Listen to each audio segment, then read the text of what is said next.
Good evening, everyone. I'd like to welcome everyone. Thank you for joining us this evening. I hope everybody is well. With me today, my name is Sergeant Dan Mills. I'm with Uniform Recruitment with the Ontario Provincial Police. I am located in Thunder Bay, Ontario, so I am the recruiter for Northwest Region. With me today, I have a panel of officers with me from around the region and around the province who are here to help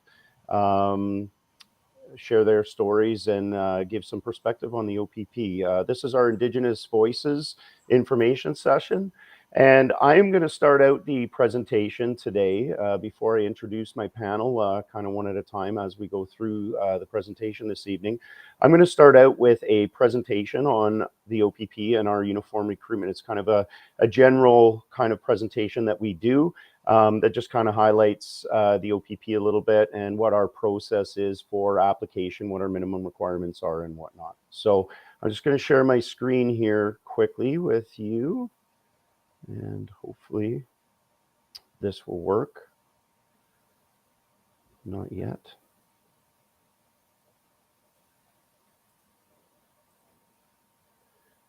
There we go. Just going to share this screen. And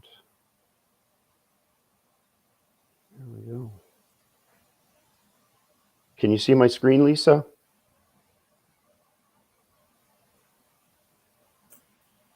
No. Okay. So I am not sharing my screen right now?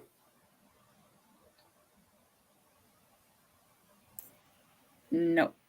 Okay, stand by.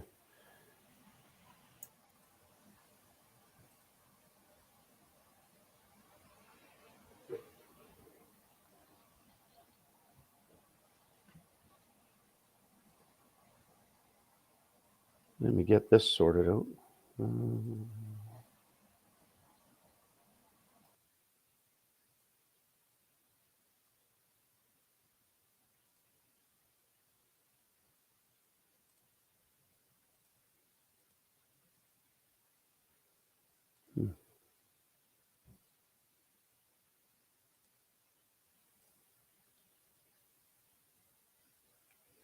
Yeah, I'll get you to share that, Kate. Sorry. I don't know why I'm not even getting an option to share my screen.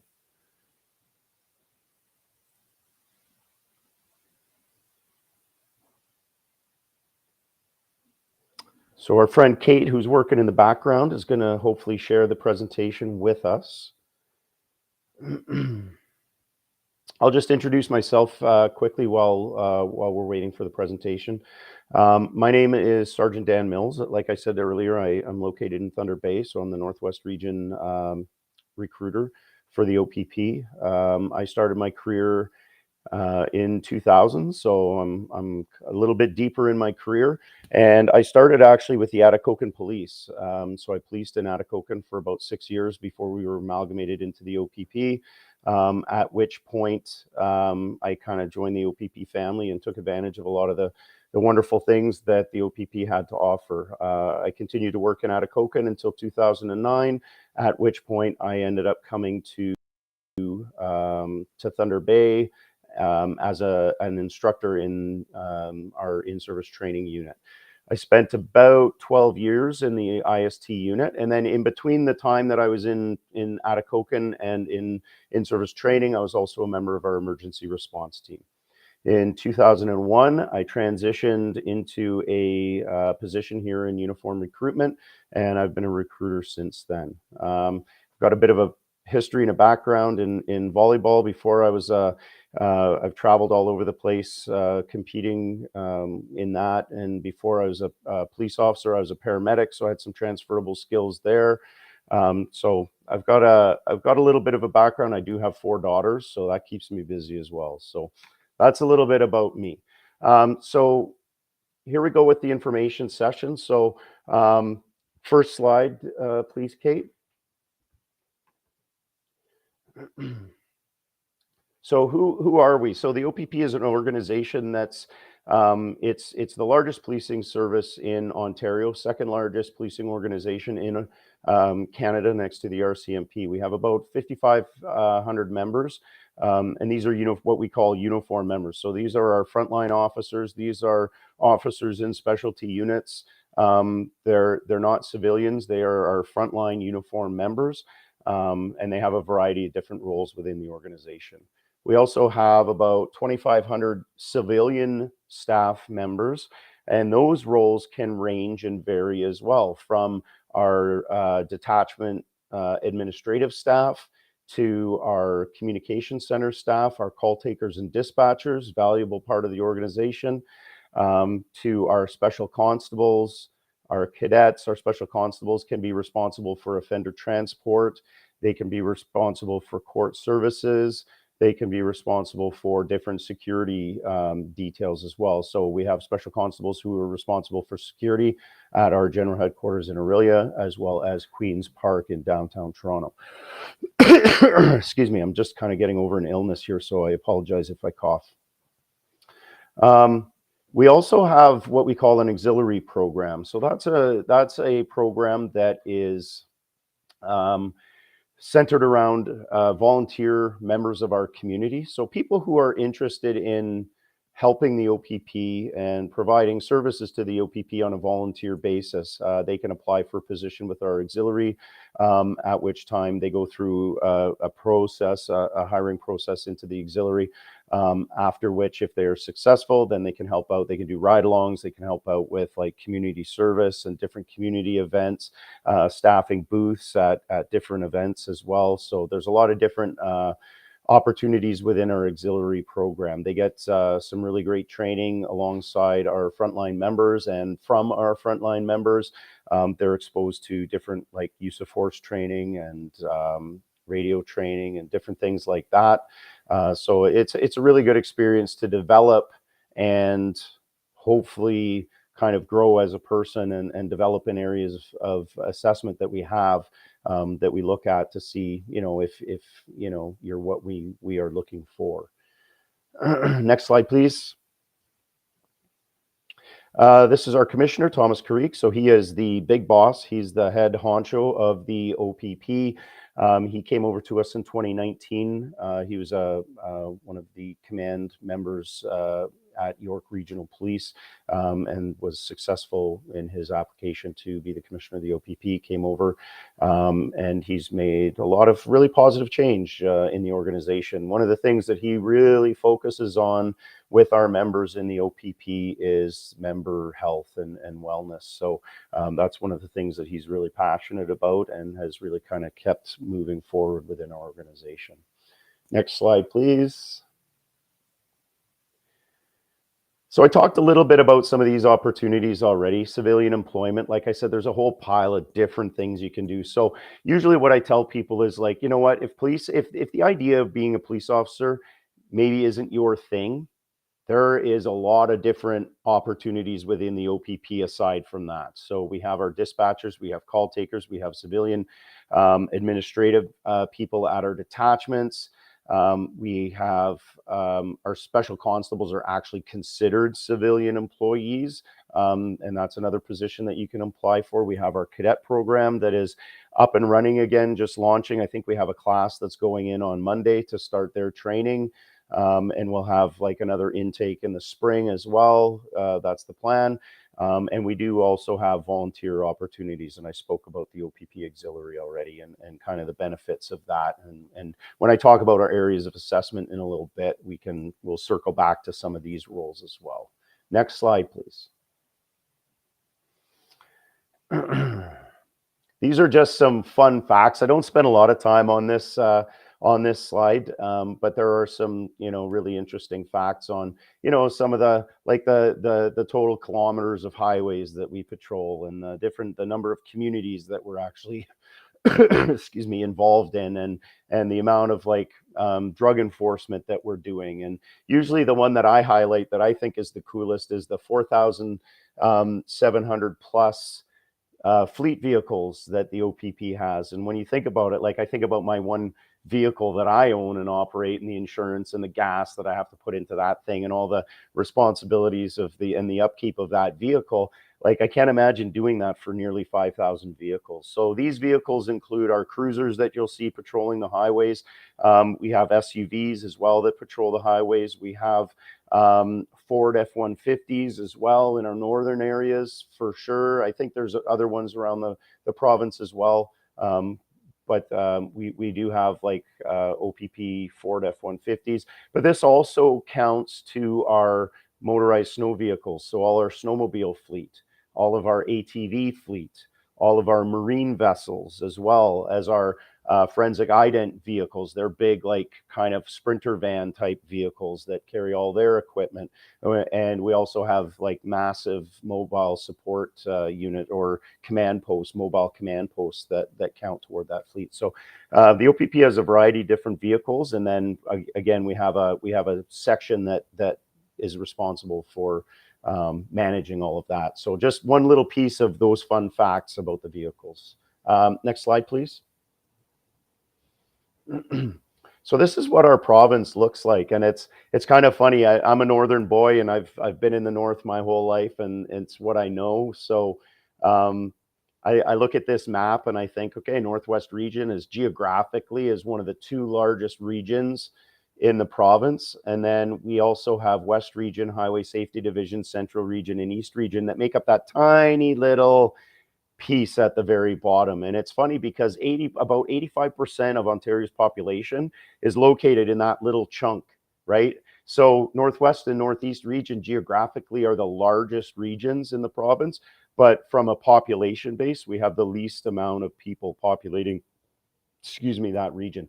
So we're always looking to again promote the OPP in these regions and really do a good job trying to hire people from the north to stay in the north. So we don't have to rely on the other regions and convincing people in the other regions to come north.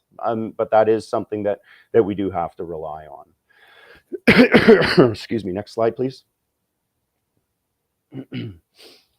So convincing people to come to the north, I try to rely on my the way I can relate to people, the way I can talk to people to try to convince them to come to the north or to stay in the north or to police in the north. That's not always good enough. So we do have what we call a Northern Duration Posting Incentive Program. So what that means is we try to offer people, we try to understand that, like some locations that we ask people to move to police in are a little bit more isolated, and that's not always an ideal situation. So depending on the location and how isolated the location is, we're going to ask an officer to spend more time or less time. So I will use Armstrong Detachment for an example. Armstrong Detachment is a small community. It's quite isolated. There's not a lot there, right? So if we ask an officer to work in Armstrong and they agree, they are going to sign what we call a 2-year duration to work in Armstrong. So it's a 2-year time commitment that they're telling us that they're willing to serve in that location. Okay. After the end of that 2 years, they can transfer anywhere they want in the process or in the province. So they'll go on to what we call a lateral transfer list, and then there'll be what we consider duration complete, which has a benefit, and that benefit is they will sit on top of a list of people, and they will go above anybody on that list who is not duration complete. Okay, so they will get priority. And then they can go anywhere and they can go anywhere in the province. On top of the 2-year, accepting that 2-year duration, that officer is going to be given $30,000 on top of their regular salary as a duration incentive.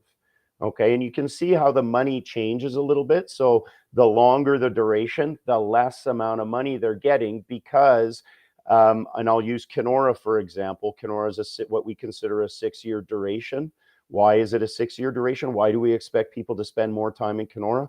Well, Kenora is a bigger center. It's right on Highway 17. It's a 2-hour drive to Winnipeg, Manitoba, which is a major Canadian center, right? And everything that you need or probably need access to, you could find in Kenora, right? Where you can't in Armstrong necessarily. So we're expecting a little bit more time in a place like Kenora. Now, because it's less isolated and it's less of an inconvenience for that officer to be placed in Kenora, we're actually going to give them less money. We're still giving them money on top of their regular salary, but we're going to give them less money. Okay. So again, little things that we try to do to benefit the officers who are going out of their comfort zone maybe, and going on an adventure and trying something different. Maybe they're from Southern Ontario, they've never been to the north, it's a little intimidating.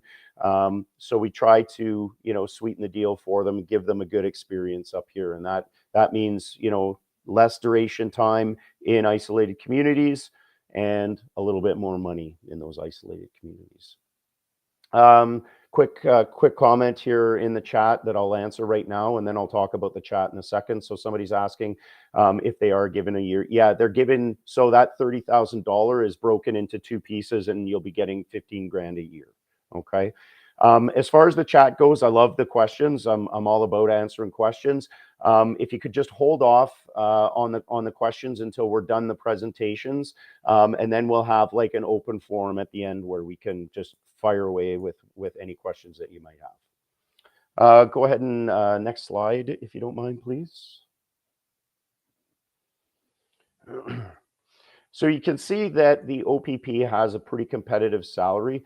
And it's scaled. So if you're a new recruit and you get hired, you're going to be given a certain salary over the period that you're receiving your training, which is usually from 5 to 6 months. You're going to be making a little bit less during that time because you're what we consider a recruit and you're in your training phase. Once you're finished your training and you actually go to your first detachment posting, you're going to get an increase in pay. And you can see the difference on the screen there. Okay, so you're getting a fairly good increase in pay when you go to your detachment. And then every year, once you're recommended for permanency, and then every year after that, you get, it's not really a promotion, but you go to the next level of the constable rank. And every time you go to the next level, you get an increase in pay until you're at our first class constable salary, which you can see is on the screen. And I actually think it's a little bit higher than that. I think it's in the $112,000 range. I'm guessing a little bit on that, but I think it's a little bit higher than that. You can also see that we do have a benefits and pension plan. So this is part of what makes it really worth it to be a member of the OPP, is that we work for 30 years. Typically, we'll work for 30 years, and then we actually can retire, stop working, and still continue collecting a paycheck, which is from our pension. Right? So the whole time we're working, the organization contributes to our pension and we contribute to our pension, so that when we're ready to finish and retire, we don't have to work anymore. We still get an income, right? We also have a really good benefits program. So any like prescription medication that you have or that you're required to take, we do have supplementation for that. It's not always 100%, but it's usually pretty close. We have massage, we have chiropractic, we have unlimited access to mental health as well. So that's 100% covered, unlimited. So there's no ceiling to it. So we do have a lot really good mental health coverage, which is awesome. And that kind of leads me over to the support services. Organizationally, the organization has grown over the last, I'm going to say, 10 to 15 years, but 10 years for sure. In the last 5 years specifically, the organization has really grown and progressed and moved forward in the field of mental health and the resources that are available for our members, because it is kind of a big deal for us. So we do have psychologists on staff within the organization. We do have mental health clinicians in each region that can help our members when they need help.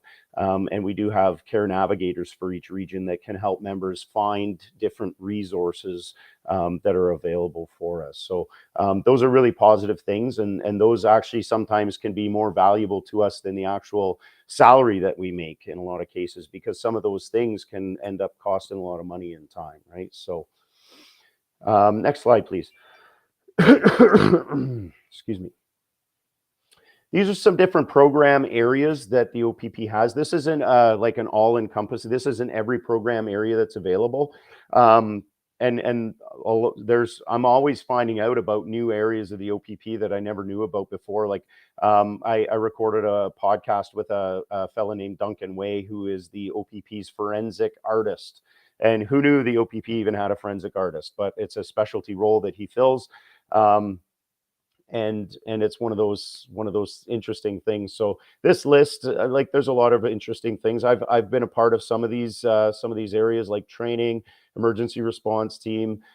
We do have like scenes of crime officers which is a role that our detachment members can fill, where they get training and specialized training in collecting evidence and doing photography and different things like that. So kind of like they help our forensic identification unit. And then there's our forensic identification unit. We have our organized crime enforcement bureau, our drug units, our protective services unit, who do dignitary protection, or like they protect like the premier and important people like that, right? So there's all kinds of different things that you can do. I often say that, like, you could do something for 5 years and change and do that 6 times, and that's your 30-year career, and you've done 6 different things within the organization. It doesn't have to be that way. When you find your niche and you want to stay there, you can stay there. But there's just so many different things that are available within the organization. Next slide, please. What does our application process look like? I think you can hit the next slide. These are our minimum requirements. Okay, so 18 years of age, Canadian citizen or permanent resident, secondary school. So we're looking for a secondary school diploma or its equivalent, right? So we do hire people who have left high school before they graduate. They've gone on and gotten some life experience in a lot of different areas, and then they've decided to go back to get their equivalency, and we accept that, and that's okay. What else? Our Class G driver's license. So that's part of our job, is driving around, patrolling our highways. So we're looking for people with Class G driver's license and no more than 6 demerits. So we want to see a history of good. This is, sometimes people feel like, oh, I've got a couple tickets, or I've got a ticket on my file. Is that a deal breaker? No, that's not a deal breaker. We want to see a positive history of good driving behavior if we can, right? Excuse me. So that's not a deal breaker. No more than 6 demerit points, please. My eyes are failing me here. The screen is so small for me. No criminal record, or that you don't have a pardon for. Fluency in English, first aid, CPR. There's some medical stuff that you're going to have to do, as well as some psychological testing. We have our securities bureau. We'll take a look into you. We'll look at some of your social media. We'll look at your finances, and you'll have interviews with a background investigator, and our background investigator will also check all your references and speak to all your references. The career is a physically demanding career at times, so we want to make sure that you can handle that. So we ask that you're, reasonably fit, and we have a baseline fitness test that's the industry standard of level 7 of the shuttle run. So that's one of our minimum requirements, and we'll have you submit a video of you doing a shuttle run, and you'll get instructions how to do that when you get into our process. But we'll have you submit a video where we can actually see you doing the shuttle run successfully to level 7. And that's kind of an industry standard across the board. And we want you to be mentally fit as well. Then at some point, you'll be asked to provide 6 locations that you would be willing to work, right? So, and we'll ask you to rank them as far as like where your priorities are. And we really do our best to try to get people into those 6, one of those 6 locations. So you do have some say in where you go. The days of like just getting dropped wherever we need you are kind of like behind us. It creates some staffing issues for us, unfortunately, but we understand that happy employees are good employees. So we do give you some input on where you would like to end up. Next slide, please. Oh, this is what I consider the most important slide in this whole presentation. So those of you who are considering a career in policing with the OPP, this is what we look at, right? So while we look at your application, while we look at your resume, while we look at your references, we're assessing all of these things all the time, right? When we interview you, this is what we base our interview on, right? So all the way through the process, we're constantly assessing these 10 areas of assessment. So education, where did you go to school? So where did you go to high school? Because that's our minimum requirement, right? Where was high school for you? What were your marks like? Did you do anything extracurricular? Were you an athlete? Did you have to work? Were you part of student council? Did you have any leadership roles in your school? All of these things we want to know about your education. If you have post-secondary, tell me the same things about your post-secondary education. Do you have any extra courses? Have you taken, I don't know, any courses through work like WMIS or any special driving courses for any employment that you have? Different things like that. So that all counts toward your education, okay?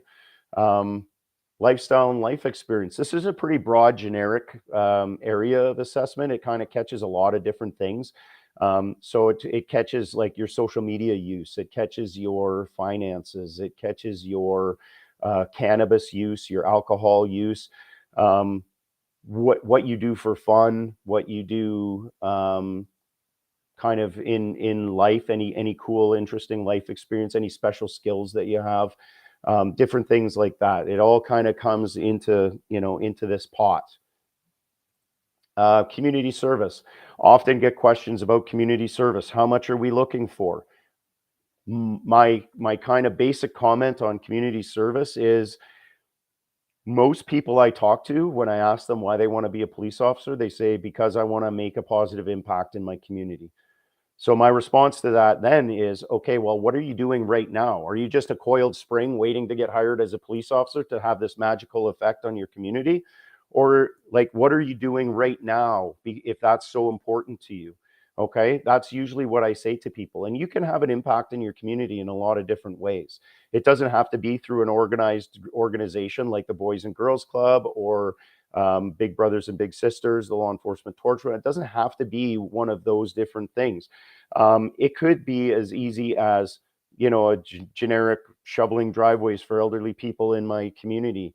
It could be something to the effect of, you know what, I have a 3-year-old and a 1-year-old, and I don't really have a lot of extra time to do stuff in the community, so I have a payroll deduction for the United Way off my paycheck every pay period, right? Like that's a meaningful way to contribute to your community when you can't give up your time, right? So there's a lot of different ways to look at community service, but I would say think outside the box, and I would say if you Google your community, so like I would say Thunder Bay Community Service, there will be a long list of different organizations and groups that are looking for help in the community of Thunder Bay for me to give my time to.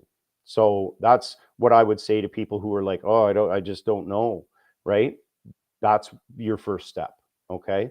So there's no real answer to how much we're looking for, but I want to see a history of your involvement in the community and what that means to you, right? Employment, what jobs have you had? So give me date ranges. So from 2022 to 2023, I had a job at such and such a company. This was my job. This was my role. And the reason that you left, if you left that job, whether it was like I was a summer student or I left for a better opportunity, that type of stuff. Okay. Leadership is another one of those things that you can get in a lot of different areas in a lot of different ways. Driving is, again, we want to see positive driving habits if we can, and any extra driving courses that you've had maybe through employment. Maybe make sure that we're aware of those things. Communication skills, how do you feel you are as a communicator? How do you think other people feel you are as a communicator? And do you speak any other special languages or anything like that? Special skills, again, are you a drone pilot? Are you a ninja? You know, there's a lot of different special skills. Are you a carpenter? Are you an electrician? There's a lot of different special skills that you could have that we could explore. Motivation. Why do you want to be a police officer? And what have you actively done to try to position yourself in a way to be more competitive to get a job as a police officer? And then fitness is kind of the one piece that is intimidating to people, right? We have that level 7 shuttle run requirement that we need. And I would say for fitness, it's one of those things like only you know kind of truly where your fitness level lies, and whether you need to improve that or if you feel pretty confident about that. Most people who end up applying to be police officers, the kind of the first thing is, now I need to get in shape. If fitness is a lifestyle, then you don't have to worry about getting in shape because you're already in shape, right? But if you do need to get in shape, don't be afraid to ask for help. Don't be afraid to, again, how bad do you want it? How bad do you want a career in policing? Is it worth spending $100 or $200 and getting a personal trainer for 3 or 4 months to help you get over those humps and meet those milestones, right? So just some things to consider. Next slide, please.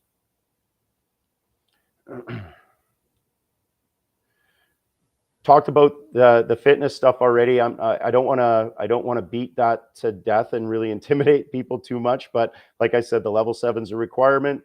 There's something called the Ontario Fitness Pin Test that there's an expectation when you get hired that you can pass. And then to graduate from OPC, there's another fitness test called the prep test that you're going to be required to pass as well. Next slide. This is what the shuttle run looks like. I'm not going to spend any time on this. So we will tell you how to set it up. And if you're not sure what the shuttle run actually is or looks like, you can Google it. Go on YouTube, police shuttle run, Leger shuttle run, Leger shuttle run, and you should be able to see some videos on that. Next slide. Fitness logs. We're going to ask you to fill out fitness logs when you submit your application. You should be able to drop an email, uniformrecruitment@opp.ca, if you have any questions about any of this stuff. And what that looks like. And you can even ask to be put in touch with a recruiter who can get a hold of you and help mentor you on fitness logs. So I don't want to go into too much detail on that, because I think the strength of this session is going to be the other people who are waiting to talk. So that's why I'm trying to get through some of this information a little quicker. Okay. Next slide, please. This is what the pin test looks like. There's 4 elements to it: back extensions, which test your core strength and endurance, push-ups, muscular strength, sit and reach, test your flexibility, and then your cardiovascular endurance is tested by the 2.4 kilometer run. Next slide, please. So you could get our application on our website, opp.ca/careers. We have a new portal, actually, that we launched on October 18th, where you go in, you actually create an account that only you have access to, and you can work away at the application at your own speed. Once you submit it, then we have access to it from the other side or the back side of this interface. So we can see everything that you're inputting. So the idea is that there's no more email correspondence or sending emails and stuff like that. So any communication should be able to be done through the portal and through this interface. Once you submit your application, we're going to ask you to submit that video of the shuttle run. Once you successfully screen in through the shuttle run, you're going to be scheduled for an interview. After your interview, which is usually about 2 hours, if you're successful, you'll move on to our background investigation phase. And there's the psychological testing that's done at the same time. And then you go into our final review phase. During our final review phase, you're going to be asked to do another shuttle run and submit that as well, because we want to make sure you haven't been sitting on the couch eating chips for the last 3 months and not doing any fitness. And then if you're successful at that point, you'll be given a detachment posting if successful. So that's kind of in a nutshell, what the process looks like. Next slide, please. And then training's changed a little bit. So we've actually just gotten some new information about the training. But ultimately, you'll be asked to go to Aurelia to start your training. There's some online training now that you're going to be doing after your time in Orillia before you actually physically are required to be at OPC.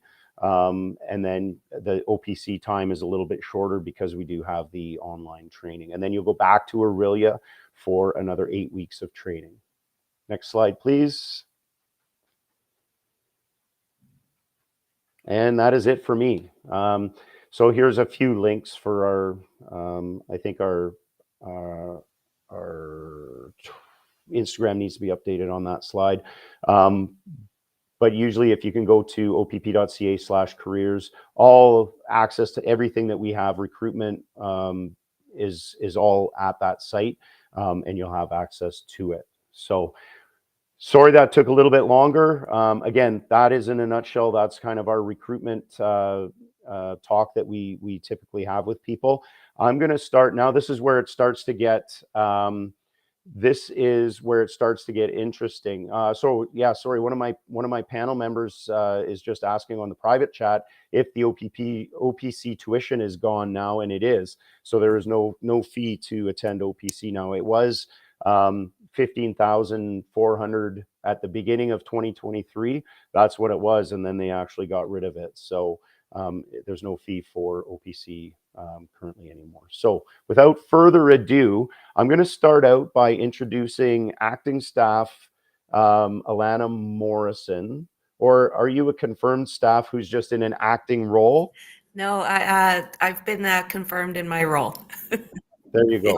There you go. So let's just say staff, Alana Morrison, she is on an assignment with the OPP in our Indigenous Policing Bureau. So I'll turn it over to you, staff, to introduce yourself, talk about where you come from, and talk about what your role is with the OPP. Right on. Well, good evening, everyone. Wache, Ani, and Bonjour. Alana Morrison and Dishnikaz. Screaming Eagle Woman, Adzakwe, Megasakwe. I am from the northwest region of well, the community is called Binja Tuwabik Sagina Nishnabek, and that's also by the, it's 63 kilometers northeast of Nipigon, and it's a small community, about 300 people on my reserve. And so listening to the presentation, Dan, I was really taken back to when I first applied to NAPS. Over 21 years ago now. Very shy Indigenous young lady back in the day, and I chose policing later on in life. I had two young children that were, I think they were about 5 and 6 when I was starting down the road of should I be a police officer or not. And I actually come from a family that has never had police officers in it. I come from a family that, just to keep it real, that may have had police attend when I was a child. It was a bit disruptive of a household, but through that, I had gained such a respect for police authority. And as I got older, I never actually thought about policing as a career, to be honest. And I will say, as a young Indigenous child that was raised in Toronto, and I moved up to Thunder Bay, I think I was about 13 or 14. And number one, I didn't know that there was that much snow in the world. And I didn't know that I wasn't too in tune with my culture, let's just say. And when I did get to Thunder Bay, I found out what a beautiful culture the Indigenous culture is, and learned more. And then I was in Lakehead University getting into nursing, actually, when I decided that I didn't think that nursing was for me. I wasn't feeling a connection to the learning that I was doing at Lakehead University, and decided to take a test that they give at counseling agencies, I guess, and you fill out all these questions, and it spit out that being an officer might have been one of the careers that was good, suitable to my personality. And it just so happened that this school was starting a 52-week police foundations program, and my reserve that I just mentioned was so kind to pay that tuition. And before I knew it, I was in 52 weeks and graduated. And then it became time to look for a job. And I had not heard of Anishinaabe Police, but the instructor at the time thought I might be a good fit, and I applied. And back then, the OPC registration was only 5,000. I can't believe it was 15. But anyway, that was back in 2002, and I will say, as a young mom, and I didn't have the best childhood growing up, and lost my parents very young. They were both very young when I lost them. And so applying to policing, I felt that I had a very lack of confidence. I didn't feel that I would fit in, given my background, given I had no police influence in my family, and to this date, I'm still the only police officer. But you know what? I by the time I got to OPC, and I decided, I had met some amazing women in my class, and for those 13 weeks that I was there, I made some friends that I still have today.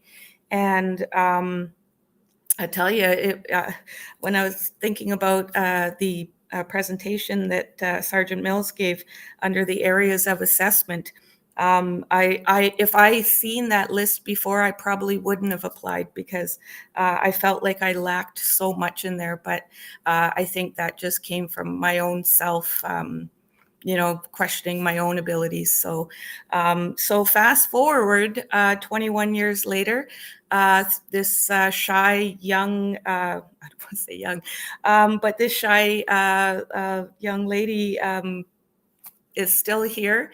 And I just started a secondment with the Ontario Provincial Police. And I am absolutely honored to be in the mix of this large agency, and I'm really enjoying the opportunity that I've been given here. And I'll tell you, if I look back and I would I do it all again? Absolutely. Is it worth it? It sure is. And it's given me a very good home life today.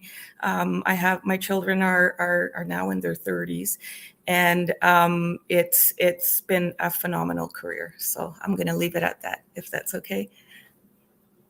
Yeah, can you share what you're doing with the OPP in the Indigenous Policing Bureau, and kind of what that looks like, and kind of what our organization is doing, I guess, to kind of promote diversity and equality? Absolutely. So coming from the north, and with my northern lens, being located out of Thunder Bay all this time, and mainly covering the northern isolated detachments, I was absolutely, when I first got down to OPP, the role that I was asked to do was to be the manager of this unit, and overseeing the implementation of the 231, or not all the recommendations, but definitely 9.1 to 9.11 that are the recommendations specifically for police services.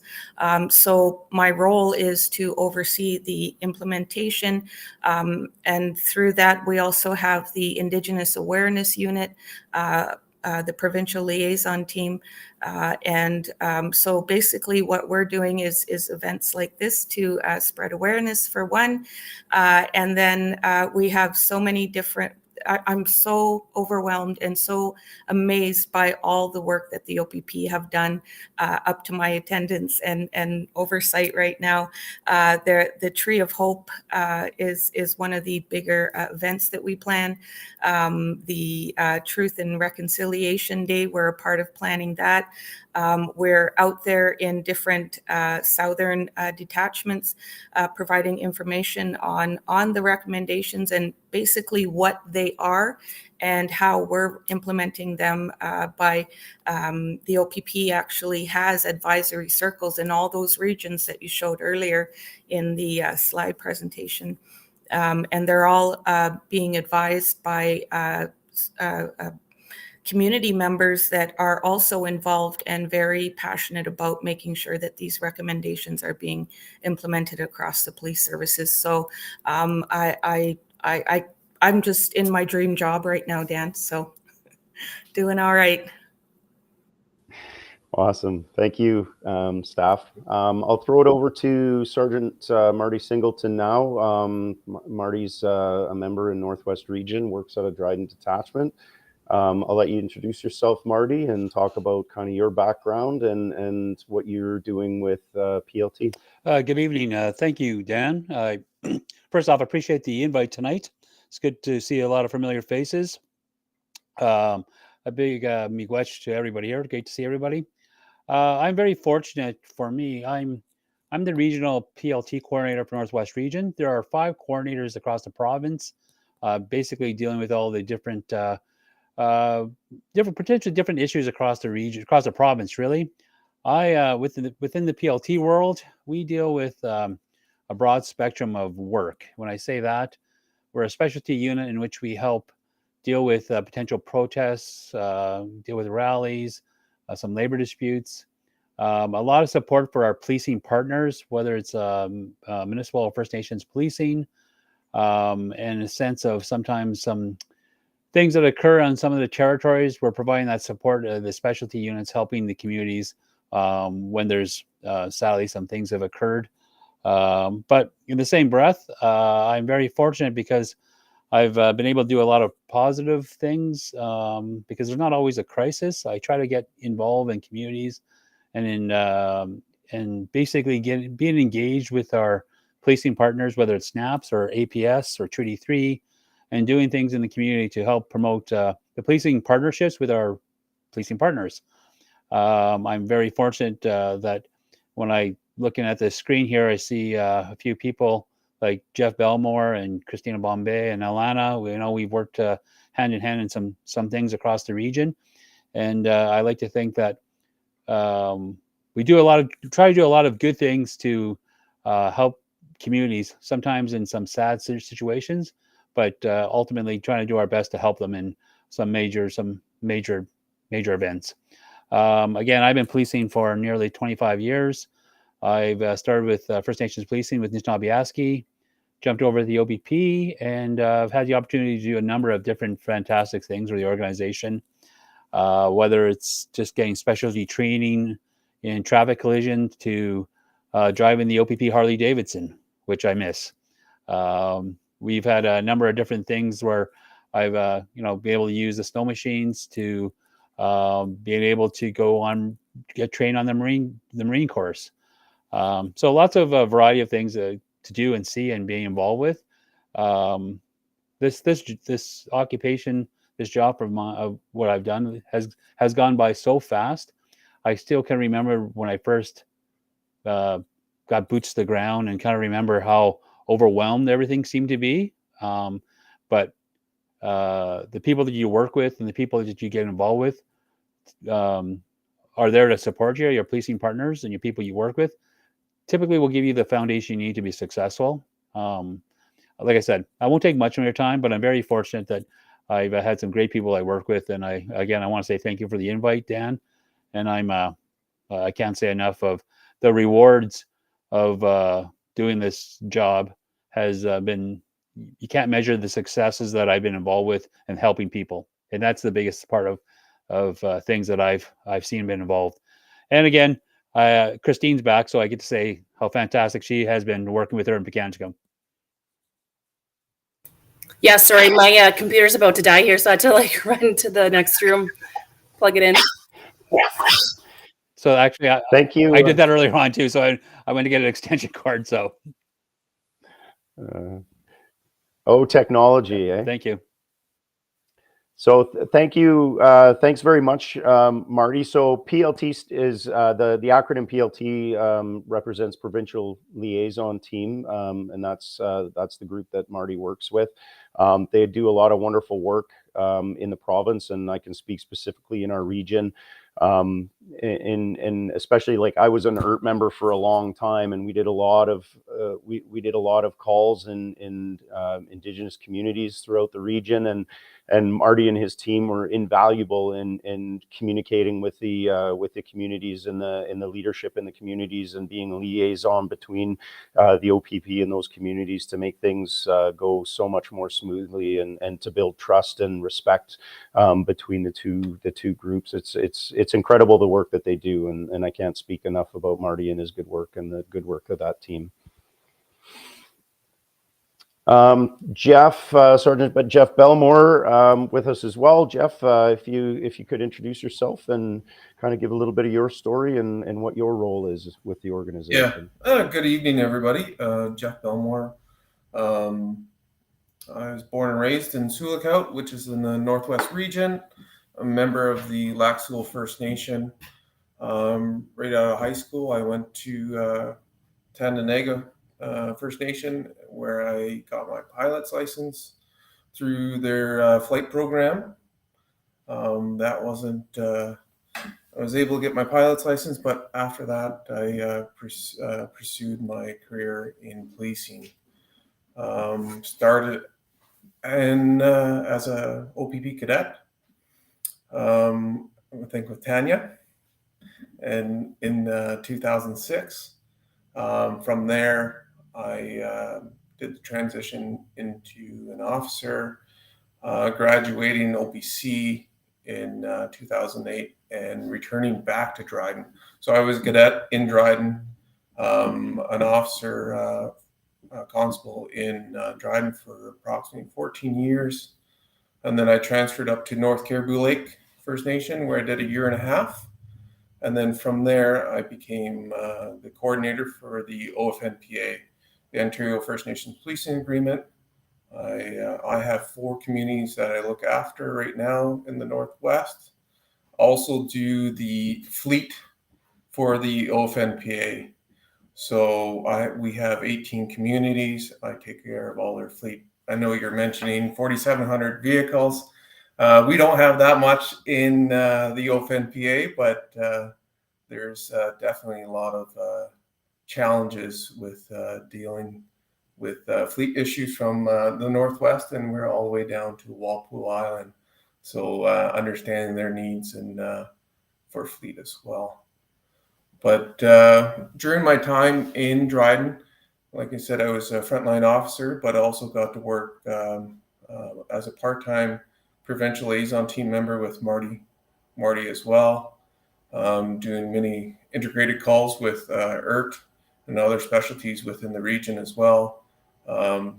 Working up in Pekanchum, get to knowing Christina there as well. When I became the OFNPA coordinator, Christina was just transitioning over to the OPP. But I won't take that story away from you. But was able to help her with some of the transition part of that. So as the OFNPA coordinator, we help. We have 18 police services for First Nations communities across Ontario. We assist with recruitment for those services as well. We currently have a number of openings with them. I think they could be found on the opp.ca website as well when there's a job ad for them. We do all their administration for the First Nations community, hiring, payroll, benefits, assist with training, other things along those lines as well. I think that's pretty much it. Short and sweet. Short and sweet. Thanks, Jeff. Everybody's talking about Christina Bombay, so I think I'll just let the suspense build a little bit. Maybe we'll slide over to Tanya and let Tanya talk about her story. Thanks, Dan. Ani. My name's Tanya Kutchke, and I have been with the Ontario Provincial Police for 17 years. I started my 18th year just the end of October. I started in Upper Ottawa Valley, which is in the East Region detachment. I worked there for approximately 12 years and decided that I wanted to move to another detachment to get some different experience and also to police the community that I'm a band member of. So the community that I belong to is Algonquins of Pikwakanagan, and that's in Golden Lake. It's probably about an hour and 25 minutes northwest of Ottawa. And so it's a small little community. I think our membership is probably close to 2,000. However, there's probably only 500 people that live on the reserve. Now, I didn't grow up on the reserve. My mom, when she met my dad, he's non-native, so she unfortunately she lost her status at that time, and then ended up having to move from the reserve. So I didn't grow up in that culture at all. It was sort of from a distance, but we did a lot of things there because most of my family grew up there. I like Alana, grew up in I guess a dysfunctional family where it was I didn't have a lot of confidence in my own abilities. So I didn't really start thinking about policing until I was in my 30s. I kind of always wanted to be a police officer, and I do recall thinking about it when I was about 19 years old. And I think around that time they had a height requirement. I can't remember, of course, but I'm only 5'2", so I didn't even think that I would, be able to become a police officer at all until I met this friend, and she was a police officer, and she really encouraged me to put my application in. And in and around that time, they were also looking for females. They were also looking for minorities. So I decided to put my application in, and it did take a little while. I had a 4-year-old daughter, and my spouse at the time was overseas for the military. So some of the things too that I struggled with was the actual prep test, and it took a little bit of time to build up my running. And I remember that I actually failed the prep test 3 times. Sorry, the third time I finally passed the running part of it, and it just I just persevered and was able to get past that. At that time, I think it was 6.5 that I had to reach in the beep test. So needless to say, I got hired as an OPP cadet with Jeff, and I was 36 years old. So it doesn't matter how old you are, you can always apply. And I was a cadet for probably about 10 months, and my detachment commander at that time, he was so great. He allowed me to follow a platoon and actually go out on the road with them to observe calls for service.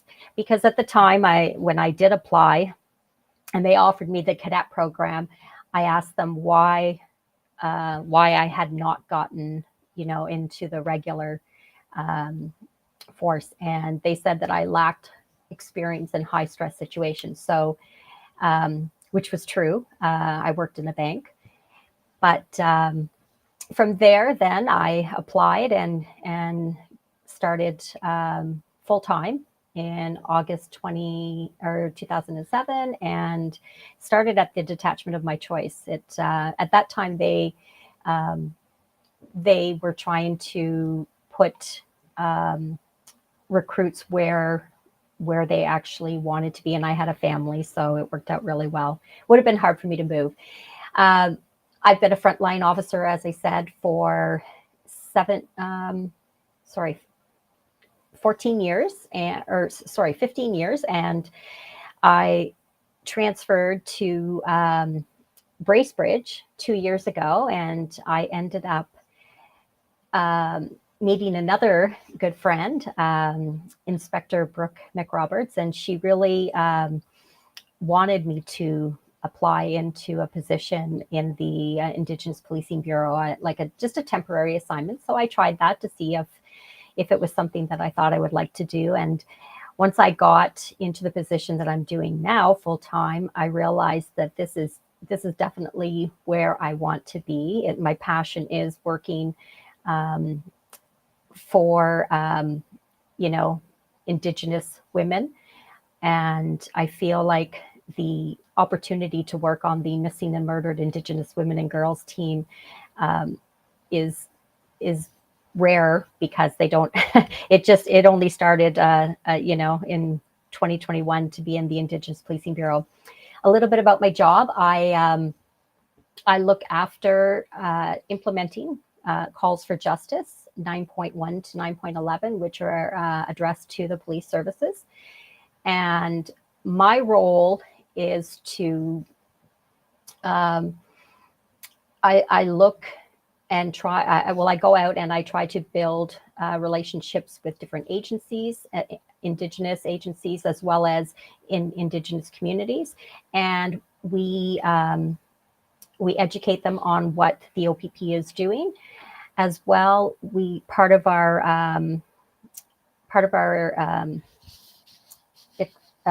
team is working with the Family Information Liaison Unit. So that is,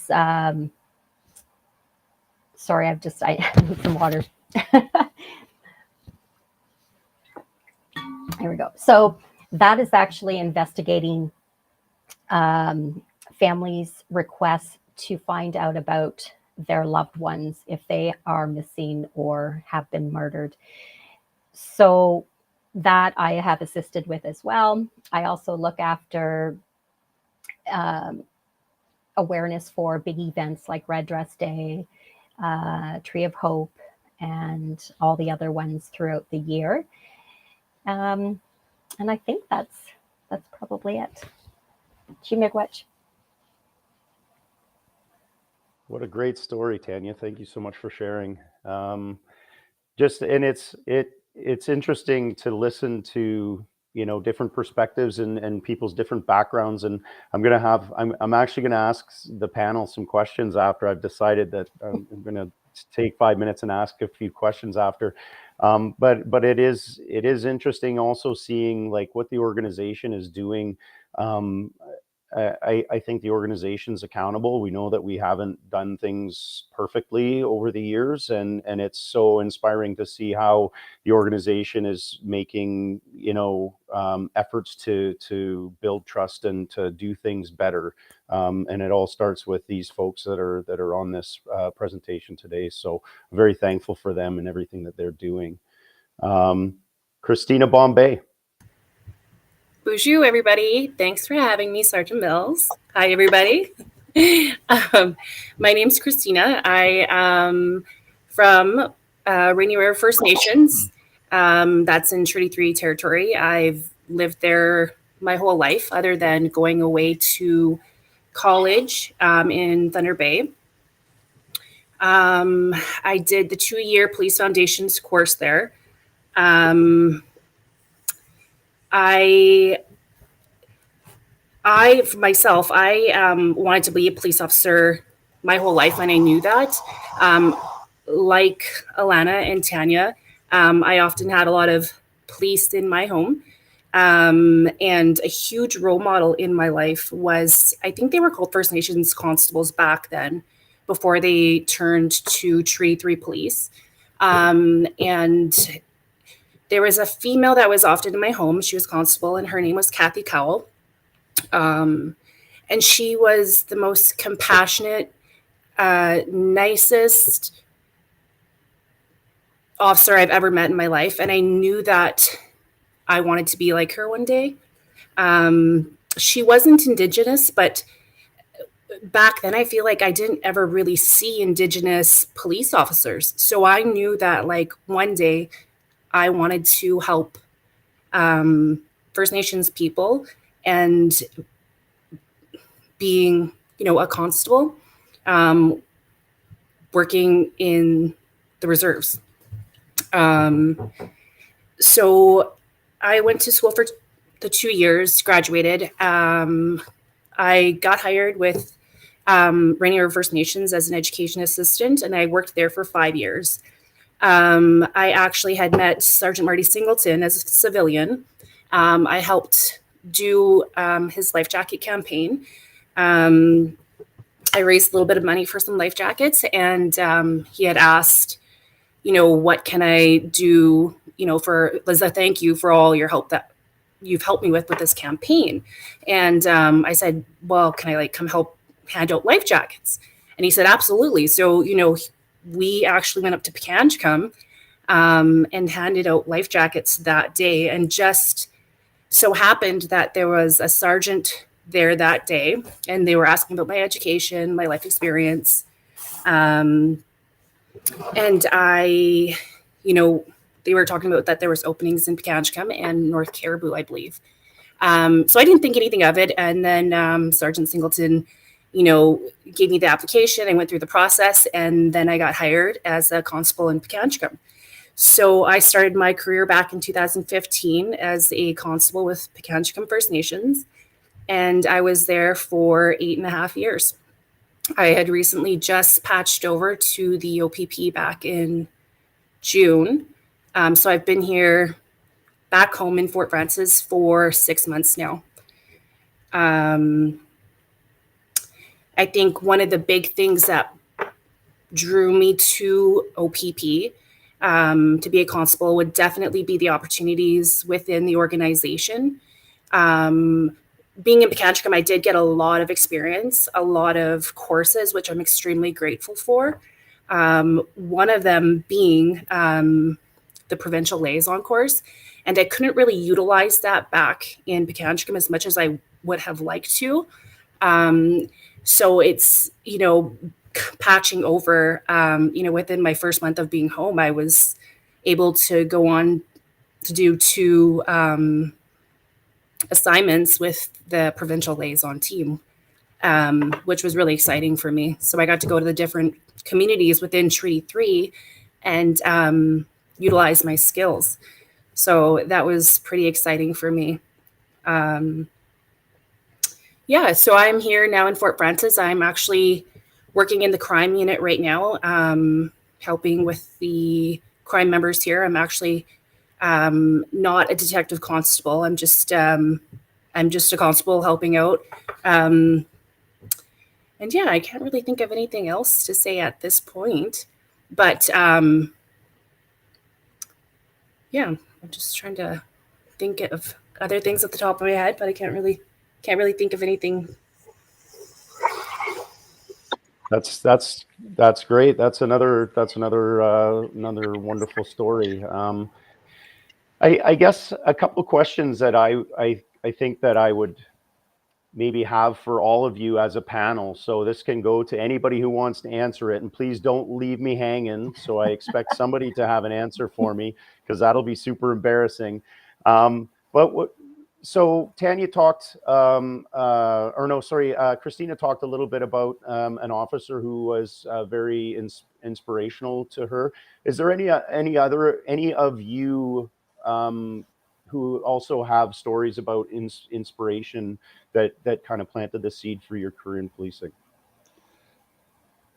Alana. All right. It's not the most perfect story, but it was my reality when I first got on with Anishinaabe Aski Police. So I was down at the Ontario Police College when I was told that I was going to be posted to Cat Lake First Nation. And I was as terrified as I was because I just heard that it could be a little bit of one of the rougher communities, or more that I'd really have to be watching my six, so to speak. But anyway, so I get up to the community, and I land on the NAPS plane, and I see the NAPS truck coming. And so this is 2002. So it was an older truck. And in that truck was my 63-year-old partner, Corporal Stan Baxter, who would only wear his teeth on court days. And it was hair dyeing day the day before court. And he was 63 years old. And I used to tease the recruits to say that, he's actually really only 40, but it's just what the job has done. No, anyway, he really, so when I first started out on my one shift, I had the 63-year-old fella, and bless his soul, he's still alive today. And he taught me to, as a woman, he taught me some tricks to keep myself safe, which is I don't smoke, but I carried cigarettes. I don't eat a lot of candy, but I carried candy for children. He taught me how to use TACCOM as opposed to, trying to resort to violence. Because on the flip side of working with this fella, that like, he's 63 years old. I promise you, this man ran from the detachment up to the airport just for exercise. Like, he was an anomaly, I'm sure. But anyway, and then on my cross shift was my 26-year-old partner, who was very determined to in my opinion, I didn't like grabbing people first, and I sooner talk things through. And but he was very influential on my career, and I tell you, I he's got to be in my book that I'm writing. That's awesome that you're writing a book. I can't not. It's been a 20 years that's been very interesting. I feel like most officers, to some degree, have enough content to maybe support a book, for sure.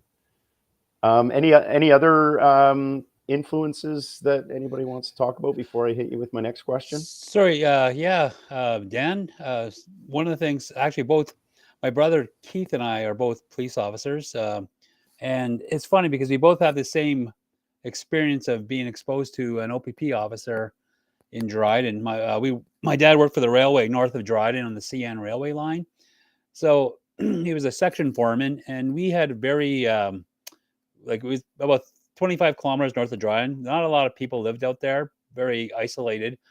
And the one time Keith and I, growing up, we were our best friends, kind of hung out, fought a lot with each other, but we were our best friends, made the best of things, played hockey together and shoot basketball. And that's where we were outside, and an OPP cruiser showed up, and we were in public school, and we must have been, I think, grade 8, grade 7. And this gentleman who got out of the vehicle and started to talk to us, and like, we were at the time somewhat leery to talk to him, and he proceeded to come and actually, I had the very fortunate to be able to work with him when I eventually got to Dryden. It was Keith Boomhauer, and it's funny because he talked to us, and he shot hoops with us for a while, and it was like a bit of an eye opener. Like, he's kind of a normal person, kind of thing, and like, we've had a bit of a false idea to run when we seen the police, but we knew we didn't do anything wrong, so we were kind of very okay. But it was a bit of an eye opener of our first kind of exposure to police. And like I said, it was a very very fortunate for me that when I got on into policing and eventually got to Dryden, I had a chance to work with him, and I shared that story with him. But he didn't recall, but I sure did. So, and Keith did. So. It's funny how, as officers, like, little things like that was probably a very small, not insignificant thing in his day, but it was just something that it he probably didn't give a second thought to, because he thought, why wouldn't I shoot hoops with these kids, you know, like, and those are the important things that plant seeds and build trust and build communities, right? So it's so important for our officers just to take that time to do those things.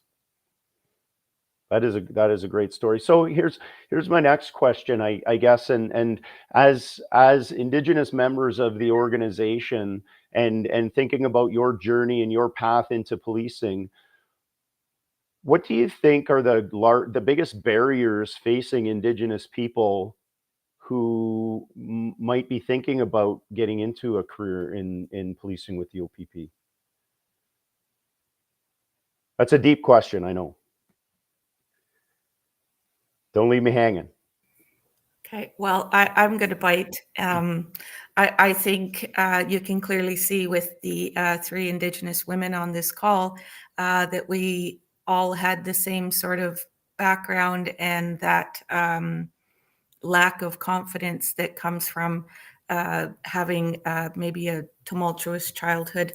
But you know what? And that's just for me anyway, as an Indigenous woman, I didn't see a lot of Indigenous women, so I didn't think that there was a need, or that you know, and it was crazy because probably within my first 2 years within my first 2 years with NAPS, I made the crime unit. And it was because I was an Indigenous woman and was able to better, I think, people that when I was in the communities were able to resonate with me, I think. So I might have been a little easier to talk to. But I think as far as maybe hindrances or challenges, I think it's just, for me anyway, it was a confidence thing, and just feeling like, you know, oh my God, I'm not even going to lie, 21 years in policing, and the first day I showed up at the OPP general headquarters here, I was very intimidated, terrified going into that building. It is massive. Not gonna lie, I had anxiety. I had my scanny, and I was like, oh my God, it's not gonna work. They were just kidding me, you know, things like this. And I still, even when as early as this afternoon, I went there and I'm like, oh my God, please work still. No, no, just kidding. But yeah, so that's my answer. I'm going to have to echo a little bit of that, Alana. I myself, you know, I was pregnant at 16. I was a young single mother, and I was always told, you know, you're never going to be anything. You'll never amount to anything. You're always just going to live on the reserve. You're just, you know, you're no good, essentially. So, you know, that's self-confidence, self-esteem, always being told that I'll never be anything because I was a young mom. And because of that, you know, I pushed through, and I was never, ever going to use that as an excuse for anything. I graduated grade 12 on time with all my friends. I, you know, took a year off. I worked at Child Family Services for a year to raise some money.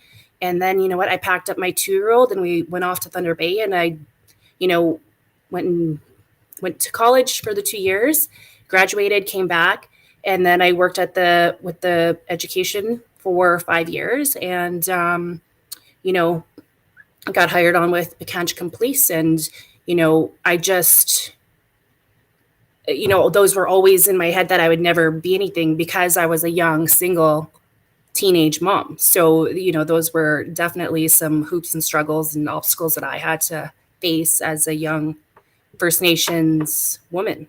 But, you know, I was strong and determined, and, you know, here I am today. So proud of you, Christina. That's awesome. Thank you.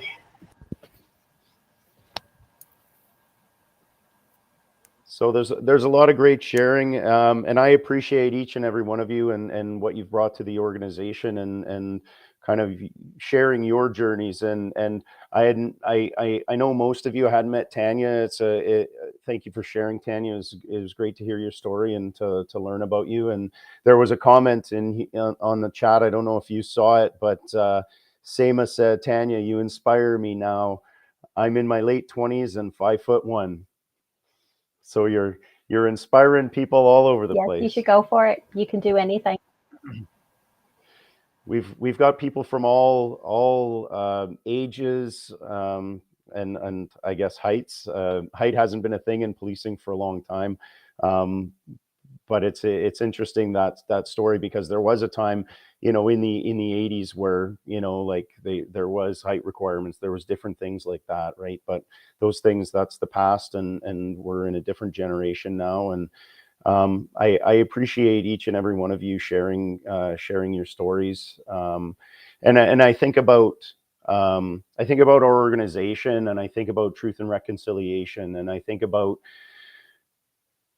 the things that we're doing to try to build relationships and build trust and repair some of the damage that's been done historically over generations, and I think our organization is moving in the right direction. And I think that it's folks like you who are driving that change and really making a huge difference within the organization. So thank you to all of you for that. I think we'll open it up now for any of the people who are online listening. If you want to throw a question in the chat, I see that there was some questions as we were kind of presenting and sharing our stories and whatnot. I see that there was some questions that had gone into the chat. Rajko was asking about vision, and Brad, thank you, Brad, for answering that question. You can find, Rajko, you can find the information on vision and hearing and medical on our website, opp.ca/medical. If you throw that in there, you'll be able to find that information. Other people, there was another question on here that I wanted to address. Gurinder's asking, how long after, I feel like the question is how long after their first detachment location can they transfer and go back to their family. Again, it depends on how long the duration is. If you commit to a duration, you kind of, the expectation is that you fulfill that duration commitment before you head back to where you want to go. If it's a non-duration location that you're going to, you have to be, I don't want to misspeak, Lisa, correct me. I think it's first class, you can transfer. Is that correct, Lisa? Yeah, well, it's changed a little bit now. So once you're recommended for permanency and you have it's a year and 6 months, you can put in for a transfer as long as it's a duration to a duration. Yes, that's okay. That's what I thought. Okay.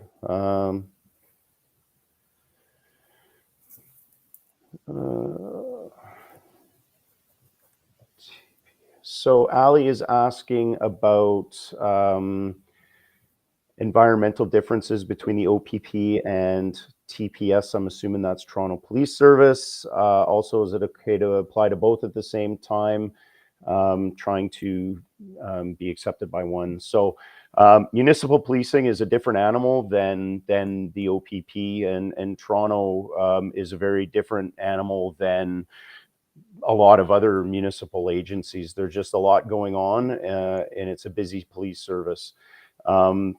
With the OPP, largely, and again, the OPP, I think one of the strengths for the OPP is just the diversity of different things that you can do. So even as a frontline member, at most detachments, there's a bit of a mix between calls for service and traffic enforcement. So there's a pretty good mix to that. I mean, you can specialize in different areas as you get experience, and some detachments are more heavily weighted toward municipal policing and less the traffic, and then some detachments are more weighted toward traffic versus the municipal side. it is a different feel. I don't know. I've never worked for Toronto Police, so I can only kind of, through conversations I've had with different members of the OPP who have transitioned from Toronto Police to the OPP, and people that I know within Toronto Police Service. It is a different environment, and municipal policing is a bit of a different thing than what we do in the OPP.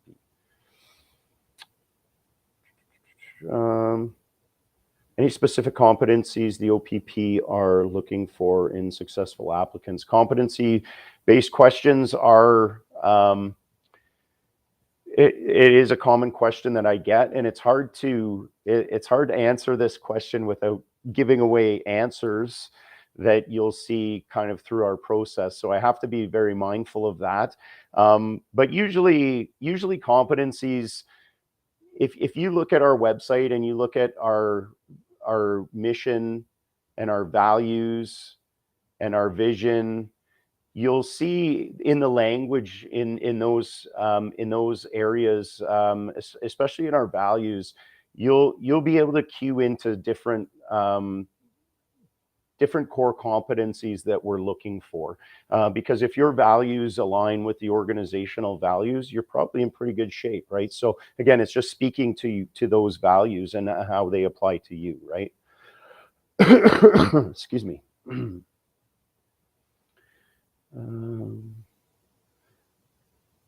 Okay, so here's a question for somebody on the panel.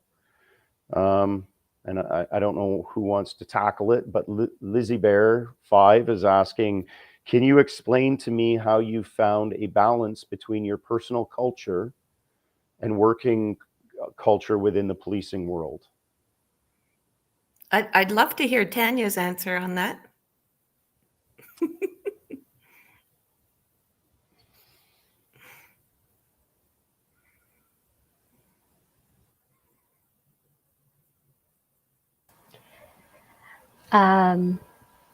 So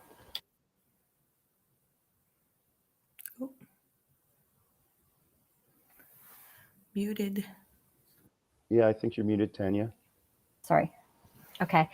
So I feel like I was able to do, and still am able to do that very well, because I didn't grow up in my community. I was raised outside of my community, and so I didn't have a lot of influence. And I mean, I had connections there, but I still had connections outside of my community.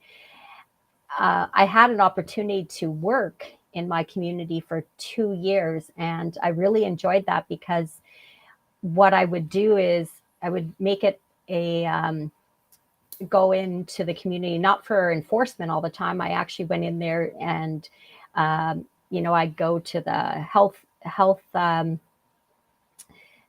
unit. I'd go to the band office. I'd just go to different businesses, and I would just talk to people. And I know people really accepted me, because we actually only had three people from 3 community members that are police officers. So they really respected all 3 of us. And the other 2, the other officer was Monty Kahoko.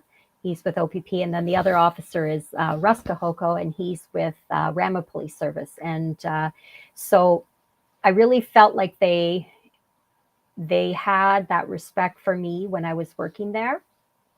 I did come up in, some traffic situations where with, community members that would be upset with me because I was late, charging them. But I always was professional. I didn't, if they did something, I didn't give them breaks because I knew them or that they were family, or, I just said, hey, this is what it is. You're not supposed to be doing that. Like I had almost had a really not a bad interaction with one of my cousins, but he was quite upset with me and for charging him. And I will tell you a kind of a funny story about not enforcement that I did, but I was working at the Upper Ottawa Valley Detachment, and it was a night where another officer was trying to stop a vehicle for speeding, and they ended up not stopping. And that time they didn't stop pursuits, so they followed them up to a little apartment building, and the person got out and she ran into the apartment. And so my sergeant got there, and I guess she was saying that who she was, and I heard it over the radio, and she had said a certain name, and that's my other cousin. And I thought, well, that's odd. I can't see her being in this situation. And so I called the sergeant and I said, yeah, I really think that it's her sister and not the one that she's claiming to be. So I ended up going up there, and I had to basically knock on the door. And as soon as it opened up, she answered, and she swore at me, and she was pretty unhappy. And she said, you're not coming to the Christmas party or Christmas dinner this year. And so it was, but I mean, that situation, she was fine with me after, but I've had quite a few little situations like that I managed to get out of, but I always referred back to my, professionalism and, what my job was. I was there to, be a police officer first. So, but I always treated them with respect. So I think I've been doing well with that.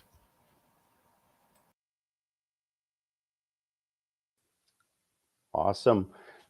So a couple quick questions here. How many months does it take from the day we submit our application until we start our training?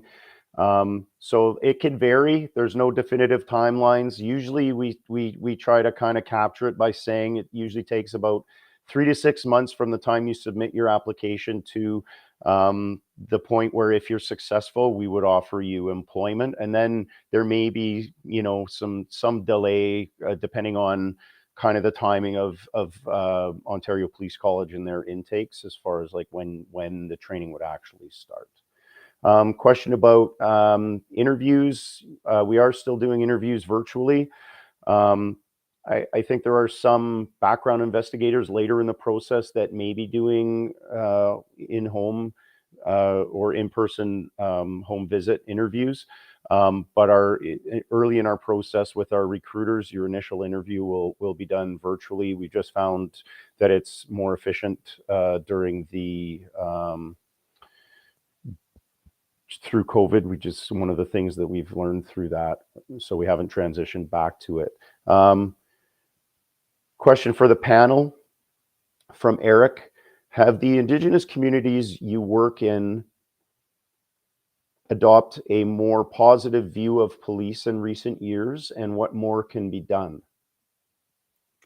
So if I can share something there really quick, I think I'm actually very, very fortunate going to a number of communities across the region, but kind of sharing a really positive story is that I've have worked with a number of different officers, and one who she's Indigenous herself. Her name is Sergeant Peggy Watson, and Peggy is a phenomenal lady. And I've had the opportunity where we sadly had to go up to provide support to the community in Pekanjikam, but for a fatal house fire.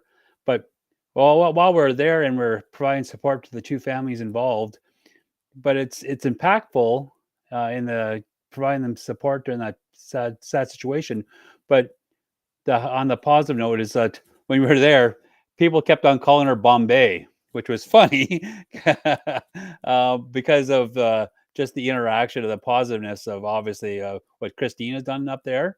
And I think we had a few laughs, about that in speaking with the family, that they've kind of mistake Peggy for Christina a few times. So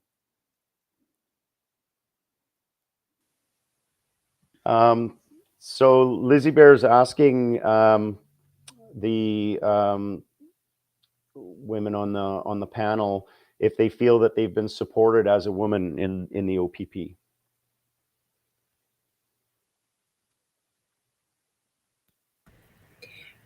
I mean, I can say absolutely. I mean, I've only been here for 6 months, so I can't really speak as much as maybe Tanya could. But I mean, I'm still fairly new, but I have never had any issues. I was asked right away, what kind of courses do you want? What are your goals? Where do you want to be, etc. So, I mean, I would definitely say 100% supported as a female in the OPP. Tanya?